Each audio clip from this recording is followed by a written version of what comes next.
You're listening to the IMG podcast, powered by Match a Resident, the #1 choice for residency applicants.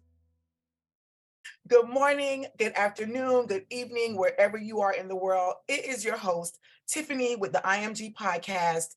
And today, you all know what today is, okay? We are going to be starting what I'm calling our Match a Resident Success Series, okay? And so I have two special guests here with me today, Sabina and my girl Dana, Dr.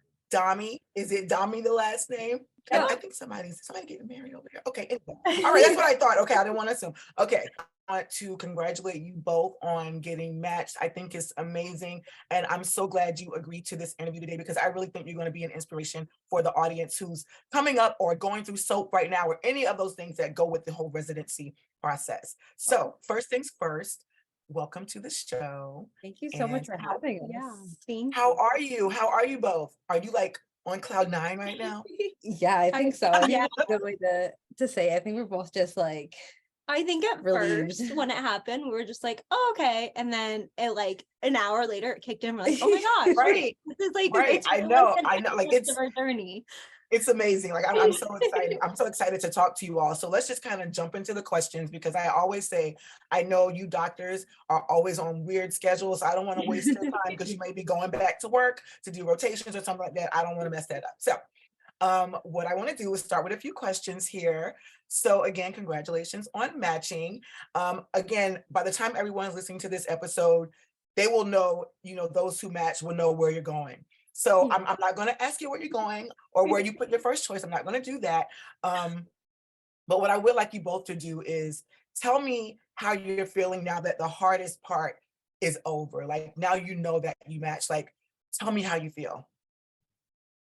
I think relieved. yeah, that's the biggest thing. I think is just, I think the whole last week, like I think maybe like 2 weeks ago when rank list went in, like it didn't really hit us. And as we started getting towards like the 7 days and 6 days, we kind of started getting really nervous just because like you never know how it can go. Like there's people who have amazing interview seasons and it's just the cards don't fall or like the chips don't fall the way you want. So I think, just a lot of relief. And then I think just excitement. Yeah, so excited. Yeah. I think we just can't wait to get started on the next phases of our lives and not be. Those of you, if you can't see it, like I literally have. Oh, it's so cute. Yes, that's how excited I am. Okay, so yes, I think relief is one of the biggest things.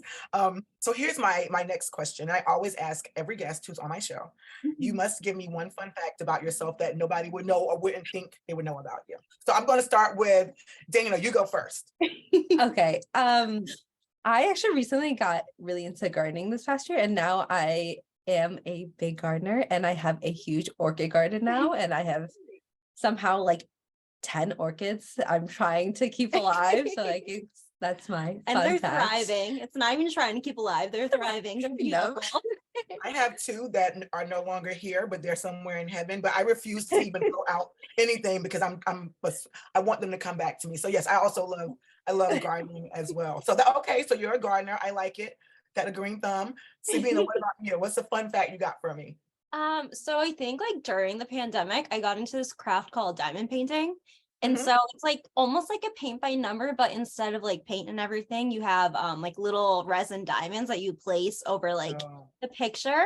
So it takes a long time. It takes forever, but it's like just really fun. And like at the end, you have this like really sparkly, gorgeous picture. It's really pretty at the end. That's my favorite thing. Yeah. I'm gonna look that up. Okay, you heard that IMG podcast. Okay, so we're gonna get a green thumb. I feel like these are things that's gonna lead to residency. Okay, a green thumb and diamond painting. Okay, great. All right, thank you for sharing those fun facts with me. Okay, so here's another thing I want to know about you because we're just meeting today. For those of you who don't know, I'm just meeting them today. So can you just kind of tell me a little bit about yourselves? Are you US or non-US IMGs? Because 99.9% of our audience are IMGs, whether they're non-US or US based. So that's the first thing. And then where did you go to medical school and why did you decide on that location? Either one of you can go. So we're both US IMGs. We're both originally from Glastonbury, Connecticut, and we went to American University of Antigua College of Medicine, so down in Antigua. Okay. So obviously like a beautiful place. We didn't see the beach as much as we wanted to, but it was beautiful. And I think so the reason I ended up going was I did like kind of the typical like process of applying to US medical schools, and I just didn't get in. There's one of the other ones on my list. I kind of was just trying to pull out a bunch of safeties and kind of be just ready for it. And there was the option to kind of sit down, like take the MCAT again, see if I can improve on the score, because I do think my application was okay otherwise, or go straight to medical school. And we knew people who went to AUA who had success, who have national residencies and are now physicians. So it just kind of seemed like a good choice. Yeah. And then around the time that she was deciding to go to AUA, I was a senior in college, and I knew eventually I wanted to go to medical school, but I was a little bit of a mess in my senior year, and I didn't really know what I was doing. So Guilty. so my mom was just like, just go with Sabina, go to AUA, and you might as well just start your journey now. So that was sort of just my decision process, as I just followed my big sister. No, that's amazing. And so I thought these girls were twins. Okay, that's first of all. But I do like that you were, both were very honest in how you started your journey. And I think that is, what I like about this podcast is because everyone's journey starts different, whether you're like non-traditional, whether you started older, or you were younger, whether you have children, or you just were like, I don't know what I want to do, right? And so again, look how far you've come. So like, thank you for sharing that journey and how you got there, how you even decided to go there. And I do like Antigua. I've never been there, but I love the Caribbean. So oh my gosh, you should go. It's gorgeous. It really is. We want to go back just to like enjoy. Yeah. Right. So I was also going to say to my IMG podcast audience out there, you heard them say they wish they saw the beach more. So don't because you're going to Antigua, okay, that you're going to be on the beach. Yeah, that's for me to do.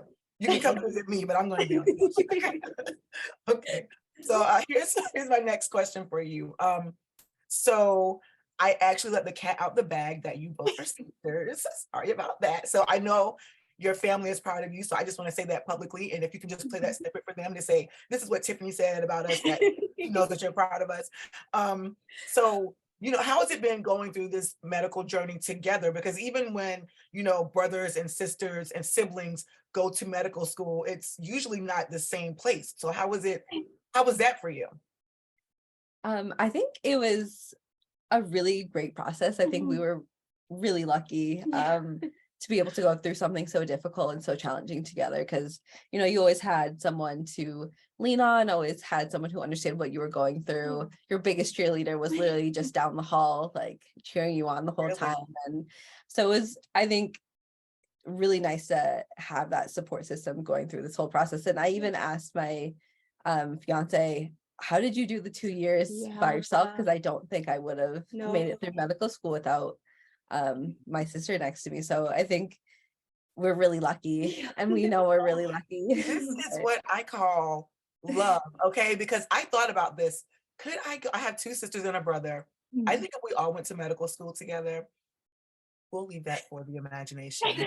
I am glad that you all believe on each other and that it was a very positive experience. And I do think that having that familiarity with you while you're there actually takes a lot of that stress off, because you're both going through the same thing, right? Like, exactly. For sure. Yeah, no, that's great. I mean, this is like an amazing, unique story. Like, this is what I love. Like, I live for this kind of stuff. We definitely fought a lot. Oh yeah, we're definitely sisters. Like, we definitely fight all the time, but I think that's what I wanted to hear. You need someone to kind of have that person to like kind of get your frustrations out sometimes. And like, not that either of us are like a punching bag, but like sometimes like I'm on the island, the one thing I learned is I can't put away groceries. No, I cannot do it. Apparently I put everything in the wrong place. And that was a fight we had maybe once a week, but like, that's okay, because sometimes like with the stress of medical school and in general, if that's the biggest qualm we have, that's fine. Who cares? Right. It's just like if you were working, right? So yeah. I lived with my sister after college for about 5 years. So I think it's almost the same thing. Yeah. That's pretty much the same thing too. Like, she was a very good cook. She did not like to clean. So that was great for me. Later in life, it's not working for me because I don't like cooking, but that's neither here nor there. So yes, thank you. Thank you for sharing that. So Dana, okay, let's start with you, because you have another added layer of uniqueness to your story, and that you and your fiance, soon to be hubby to be, applied for the couples match. And I already know that it was complex, so I don't want you to have to go into that. But how did you both come to this decision? Did you choose the same special? Like, how did that work for you? Yeah. So I've known my fiance since the very first day of medical school. I remember the very first day. Fiance. Okay. Yeah. So we actually didn't start dating until halfway through when we were in our clinicals. But we kind of always sort of had that on the back of our minds that, residency's coming. What are we gonna do? And we ended up talking to a lot of couples who went through match. And we actually found out a lot of them didn't end up couples matching and decided to just rank similarly, but not together as an actual couple. And we thought a lot about it, and we weren't really willing to make that take that risk, take that chance, because we knew we wanted to, Right. at that point we were still just dating, but we knew this was it for both of us. So we decided that our best chances was to go with a couples match, and it's a little intimidating, a little scary, but it ended up working out for us, which was really nice. And we were really lucky to find out that throughout this whole process, we were able to advocate a lot for each other and talk to programs to be like, hey, we're actually couples matching. Here is this really great other candidate you might have missed. And really we're able to get a lot of interviews that way, which was awesome. And a lot of programs were actually really responsive to us being couples, and we're really excited about that possibility. So I think ultimately it worked out for us in exactly the way we needed it to. So Absolutely. And a plug here for residency statement. If you are doing couples match, you absolutely want to mention that in your personal statement. Okay, we'll talk about that later. But anyway, did you think that the NRMP resources were they adequate for you? Like, or was it still kind of confusing? Listen, we love NRMP out here. We love you. Okay, let it be known. But how was it for you? Like, I think there is, not a ton of resources in terms of couples matching out there. I think we ended up having to go through a lot of different sources to find information. I think, especially being IMGs, there's no real data on IMG couples. If you look at the NMRP data, it's listed as only couples, and so not differentiated between USMDs, USIMGs, IMG. So looking at the data is actually quite encouraging, because I think it's like a 95% match rate for couples, but I'm curious to see what it looked like stratified in terms of numbers, the different types. So that's what we were always sort of a little on edge, like, does this data apply to us? Does it not apply to us? Like, how that works. So it was difficult, but worth it at the end, I suppose. So I always reference this book that I read a long time ago called How to Lie with Statistics, because I always take statistics with literally a grain of salt, because I'm like, what's the number associated with that statistic? Exactly. So yes, but anyway, all of you couples out there, I hope this is encouraging to you that, and again, it's your choice if you and your significant other, or your best friend, whoever you want to couple with, want to rank as a couple or just rank together or similarly. That is totally up to you. This is just one success story. So thank you for sharing that. So Sabina, congratulations again, my dear. So you and your sister have shared this journey, and it seems like you've come to the proverbial fork in the road, right? And so how do you feel about, and how are you looking forward to this next journey that you're going to be embarking on, like as an individual, Dr. Dhami? How does this feel for you? I think, I don't think it's fully hit me yet. I think we've done so much of this together, and we're like obviously together right now. So I don't think that'll really hit me until we get kind of our locations and see kind of how far we are. But I think I'm excited. It would actually be like the first time I've actually lived by myself. So like during college, obviously you have your roommate. And then after college for a few years, I lived with one of my friends from college. So then from there, we went to medical school. So it'll be interesting to kind of see the challenges that come with just like being on your own, kind of just like living on your own and everything. And I think I'm also just kind of excited to I think we were so fortunate, and I think we made a point of it since we started medical school, that even though we are sisters, we were like, hey, at the end of the day, we're going to be doctors in our own realms. Like, we need to learn how to do things ourselves. We're never going to take step 1 or step 2 together. If we could, we would have had A+ scores, but they didn't let us do that. So I think sometimes, even though we try and be like, hey, let's like make sure we're never in the same clinic during core rotations or anything like that, sometimes once people find out that you're sisters, they kind of lump you in one category. So I think it'll be interesting to kind of see, one, how I kind of do on my own, but also like be able to be like, hey, like in terms of inpatient medicine versus outpatient medicine, how is my experience going to differ from Dana and her fiance, because they're going to be in a completely different environment. Since we all went to the same medical school, we all kind of had rotations in the same hospital, the same places and everything, even if it was at a different time, you kind of have similar experiences. So I'm excited to kind of use this as an opportunity to like not only grow myself, but also just kind of grow with like the information they provide, and hopefully vice versa. She's gonna do great. No, you know, that's amazing that you feel that way, and I'm glad that you do. Not to talk about myself, but I will tell you that I left North Carolina, that's where I'm originally from, and moved to New York by myself. Oh, and wow. I've been That's living here for big a very, change. right, you know, but I left my sister. I was living with my sister. And you know, it's just, and we're very close now. We're actually probably closer now than we were when we lived together. But yeah, so like it's a journey, but it's almost one of those where it's like everything's like so new and exciting, and you're like, I did this by myself, right? That's how I feel. So, but you all are great, and I know that you're probably going to see each other more than you think you will, no matter where you're going to be located. So that I already know, I can tell. I'm sure those of you, if you're watching this, are going to be able to tell that too. All right. So thank you both. Thank you both for sharing your personal stories.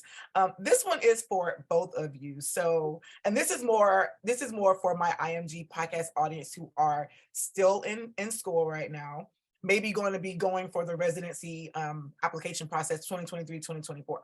So what has been your most memorable, good, bad, or indifferent, or all of them, experience with the residency application process itself?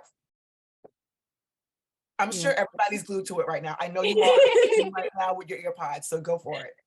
I think the most memorable for me, I think throughout this whole process was when each of us got our first interview invites. I think, well, I like remember, it's like burned in my mind when I got my first interview invite. My husband, my fiance is the most supportive person. He's the most supportive person, and we just got up and we're just like jumping up and down, so excited. And then I went to go down the hall to tell Sabina, and she was just as excited. And then throughout this whole interview season, every time someone got an interview, we would just have the same reaction, just so excited, so supportive. And it was just, it made the whole process a little less stressful and a little bit more fun, because you know, you have people who understand what you're going through and are just as excited as you are about this whole process. So I think I'll always remember that That's nice. Yes. Time. And I think even just like on Monday, like when we opened up those emails, like you should have seen all three of us just like literally like we looked on the phone, we saw it, threw it away, and then we were just all jumping out of excitement. So I think Dana's right. Like for sure, those kind of memories were probably like the best ones of the season. Absolutely. So, you know, like you said, interviews are great and they're memorable. They can be good, bad, or indifferent as well. So I'm glad you all enjoyed it. So let me ask you this. Did you have, like, how was it organizing travel? Like, did you have to like at a dime drop and say, okay, I got to go here for this interview? Or like, how was scheduling for you? And you were doing clinical rotations, and how was that? We actually ended up, we did all of ours online. So we were completely online. I think which was really nice. Very fortunate. Right. I think the hardest part was because there's the three of us all in one house, like scheduling around one another and be like, right. Like finding that's a unique situation right there. That's actually very okay. We had two permanent setups so that at least two interviews could happen at the same time. We had to upgrade our internet so that we could support two interviews happening at the same time. Because then on top of that, like people are working remotely at home and everything. Like, so we had like an Excel spreadsheet making sure like we could just coordinate times for interviews, because otherwise there was no way around it. I think we're really fortunate that like interview season was really, really busy, but I think, it was tricky to kind of schedule them, but it was like a good hard thing to I think our family is tired of us, because at some point we'd be like, oh, we have like 3 interviews this week, like everyone has to be quiet in the house. If you're going to be home, like maybe go out to like the gym or whatever. But I think obviously hopefully it stayed on. The fact that you all said Excel lets me know that you're organized, because me and Excel do not like each other, but that's no. So you have a bright future only because you use Excel in your daily life. So that's so congrats on that. So let me just follow up with this, and we're going to wrap it up pretty soon. So as part of the application process, now that you reflect back, is there anything that you think that, okay, there's just one thing I wish I just knew more about, or that I wish someone had told me, going through the residency application process? Like, if there's somebody listening out there and you're like, this is the one thing I wish somebody would have told me, what would you say? I think, okay, so this one is like just like more of like a technical kind of planning thing, but because obviously we all apply to so many programs as IMGs, that bill is very high. Make sure you call your bank and tell them that it's going to happen. Because when we went to do that transaction, there's plenty of funds, but we were both working off the same account, and the transaction originally didn't go through. And it not only happened to us, but it actually happened to another friend who's an IMG. So like, that was so scary, because we were like, oh my God, we're not going to have these in on time. We're never going to interviews. Like, luckily it worked out. Luckily we were able to make it work. But just like, I think that for sure, plan ahead and make sure the bank knows. Yes. Can I say I've literally never heard that? Oh yeah. Many IMGs before, and no one's ever said that. But I do think about when I would go to the Caribbean, I would have to call my bank because they would like shut my card off. Yeah. So yes, right. So everybody out there listening, that was a very important takeaway. Make sure that you inform your bank when you are going to start paying those fees and submitting those applications and getting all of that travel together. That was great. Oh my God, Sabina, I never even thought of that. So great. Yeah, we learned the hard way that. Oh my goodness, I know my heart would have dropped. Oh my goodness. Okay. I'm going to talk about that in one of my episodes now. Yeah, definitely. Yeah, for sure. I'll bring you all back on. There you go. But you'll be busy working. So so Dana, what about you? What do you think if somebody could have told you one other thing about the whole process? I think especially in the beginning, maybe I was sort of just, in terms of interviews and going through that process, between the both of us, I think I'm more the quiet person, the more introverted person. And I was really nervous about how it was going to portray myself to all these interviewers. And I wish someone had just been like, you're fine. Yeah. Just be yourself, and they're going to accept you. And because they see so many people and they know that there's more than one type of personality, and they're okay with that. Listen to my podcast because I talk about this. Yeah. Okay, I'm just gonna make sure. All right, Yeah. make sure. No, but that's actually true, because everybody is different, and I don't think every program director expects you to be like, I'm here, look at me. Right. It's like everybody is different, and I mean everybody has their strengths. And I also tell people this as well, a piece of advice to my audience out there. Everyone wants to say, well, this is what everybody else is doing. I always say, just assume they're just as good, if not better than you. If you go into it that way, you'll be humble, and you will go in there with a clear mind of what you want, and why you think you want to be where you are. So I always think that. And I don't know, because you're not giving me introvert right now, but I'm isn't that interesting? She is convinced. Well, she is an introvert. It's not even she's convinced, she is an introvert, but I do think she communicates very well in general. And so I think that I can't see her being an introvert really like showing up on camera, but I think it is very interesting, because if you ask anyone about the two of us, they'll be like, oh, Sabina talks so much, Dana's very quiet. And it's very true. Well, it's yin and yang. I think this always works, right? Opposites attract. So I'm going to just ask you one last question.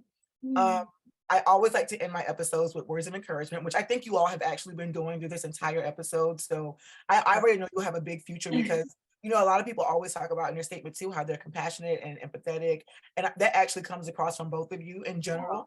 So I know that you're going to be great in your careers. So what advice, and you already gave them some, but what advice can you give those that are going into residency this coming year into next year? Like, just any word of encouragement you can give them.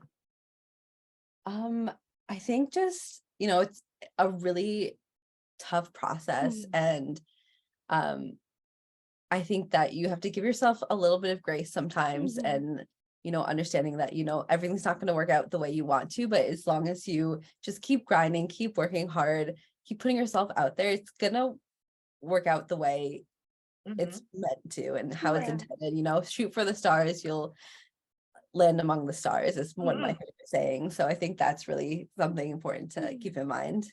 Yes. And I think also I think it's like something we all face, is that whole imposter syndrome thing, but you've made it this far, the fact that you're able to say, hey, I'm going to apply for residency, you have to have confidence in that ability. And I think that's something we all struggling day from day, but I think just remembering like, hey, you made it really far so far, like tackling those exams was not easy. Just sheer medical school in general is not easy. So just like remember those things and just like remember why I think people think like, oh, you're kind of just like, it's just like a formality to like have a personal statement and say why you're going to medical school, but like no, like or why you want to go to residency, but it really is important. And I think interviewers and everything really see that when you're genuine about it. And I've had really wonderful discussions with people about my personal statement. So just like really trying to dig deep and see why those things happen, and just like, but as Dana said, give yourself grace. It's not going to happen overnight to write that statement or anything like that, but just like kind of keep those things in the back of your mind.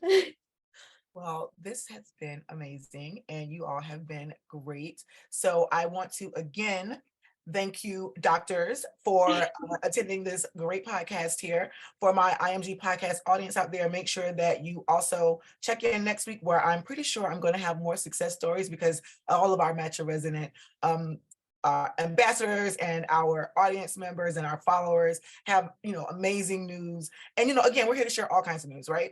Everybody's not going to have that great success story, and we're also here to talk about that as well. But for today, today we are celebrating my Sabina and Dana. Okay, so I want to thank you both for being on the show, and until next time, it has been amazing. Thank you so much. Thank you so much for having us. We loved being on it with you and chatting with you. So thank you. Yeah, thank you. No problem.